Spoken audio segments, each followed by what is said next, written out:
Have you ever wanted something that was impossible? That's what this story is about, because roses come in a lot of colors, but all throughout history, nobody has ever grown a natural rose that's the color blue. And this is the story of the blue rose. Now once, long ago, there was a king who loved three things. He loved the people of his kingdom because he was a good king. And he loved his daughter, the princess, because he was a good father. And he loved his rose garden because that was where he could go to relax and where someday he hoped to retire. There was an old gardener who was there who took care of the roses in the garden, and the gardener's son was learning how to take care of them. He had grown up in the flowers himself. But his daughter, you see, in those days, nobody trusted a woman to run a kingdom for long periods of time unless something really special was going on. Most of the time, if a king gave a kingdom to his daughter to run, she had to get married. Even if she was making the decisions, she had to have a husband so that it looked like there was a man running things. But his daughter didn't want to get married. And until she did, the king couldn't retire to his rose garden. And he really wanted to do that. And finally, he said to his daughter, "Daughter, please, I'm tired. I'm getting old. I would very much like for you to take care of the people in this kingdom, but I need you to choose a husband." And the daughter said, "I don't want to choose a husband until I'm in love with someone." "But daughter, you haven't even tried to find someone that you can love." "Well, no, I haven't, but I'm not in a hurry." "Please, daughter, choose a man any way you want." And the daughter finally said, "All right, you've left it up to me. I know. I will marry the man who can bring me a blue rose." And there was a gasp from everyone in the court and a frown coming from the king. He'd never seen a blue rose in the rose gardens. "Are you sure that's what you want?" "Yes, I'll marry the man who can bring me a blue rose."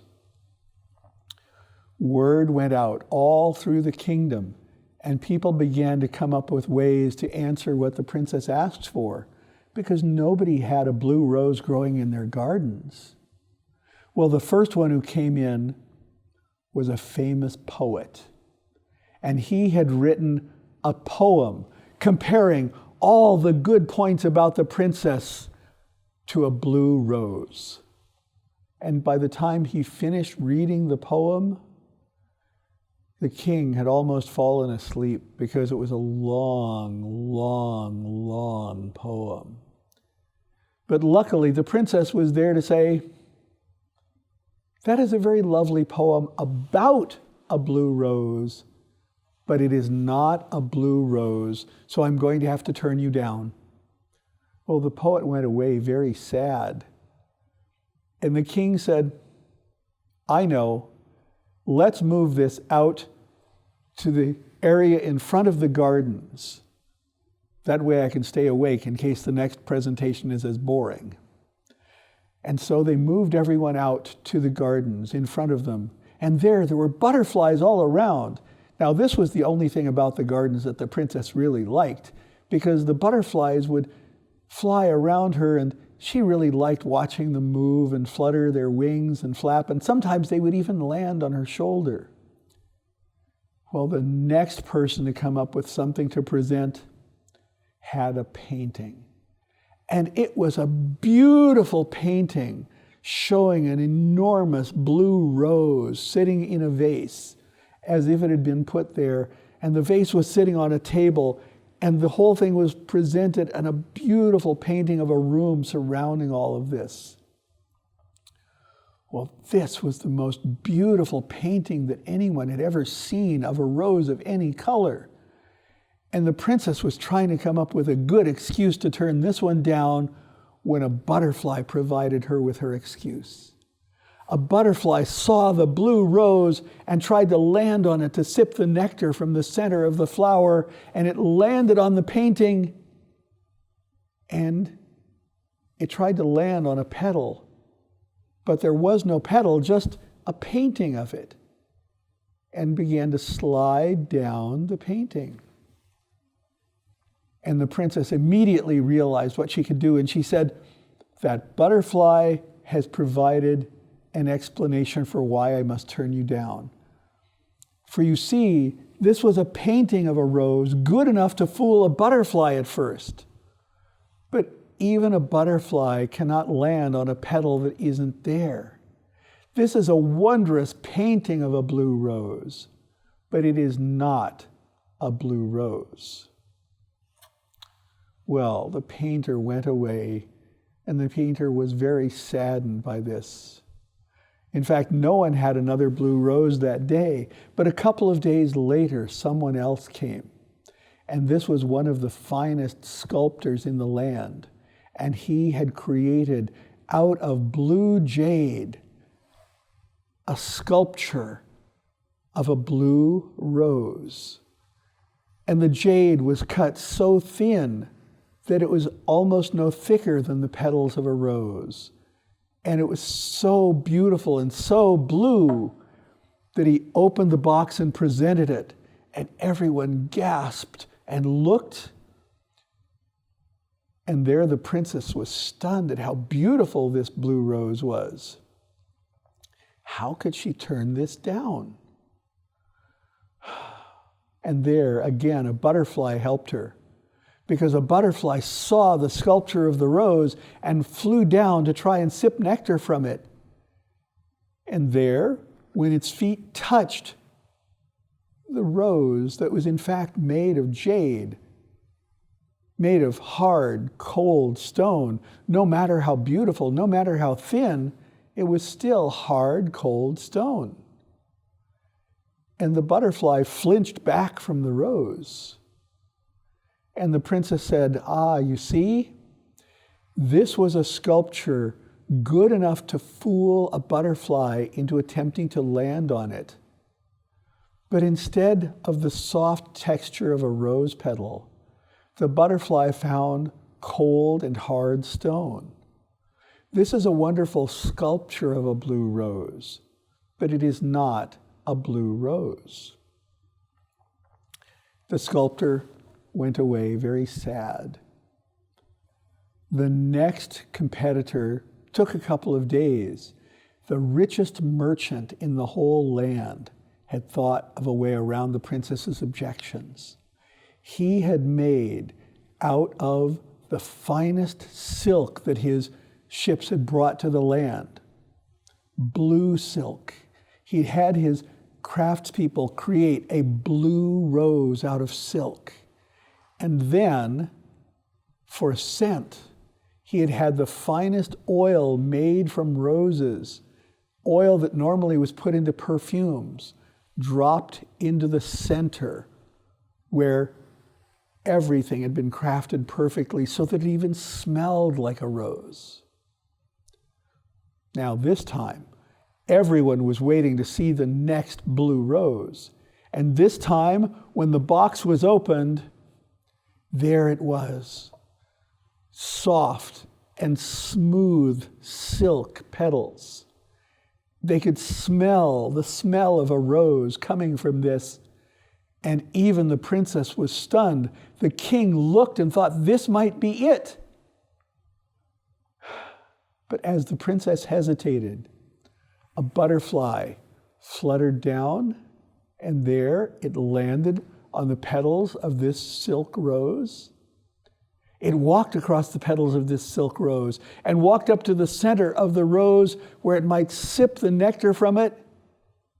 And instead of nectar, There was the oil that gave perfume its scent. And it was the bitter taste of the rose oil. And if you could imagine a butterfly's face going, ew, that's sort of what it did as the butterfly's tongue reached out and touched the bitter oil, and the butterfly flinched away and flapped away. And the princess said, "Ah, the butterfly has once again shown the flaw in your offering. For this is a wonderful piece of craftsmanship. Silk petals, oil of roses. This is a wonderful imitation of a blue rose, but it is not a blue rose." Well, the rich merchant went away carrying what he had created, and no one else had a rose that day, or the day after, or the day after that.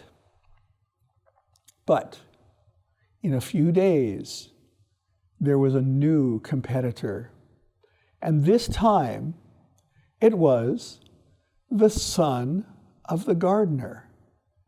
And he carried not a finely made case, but a simple garden basket.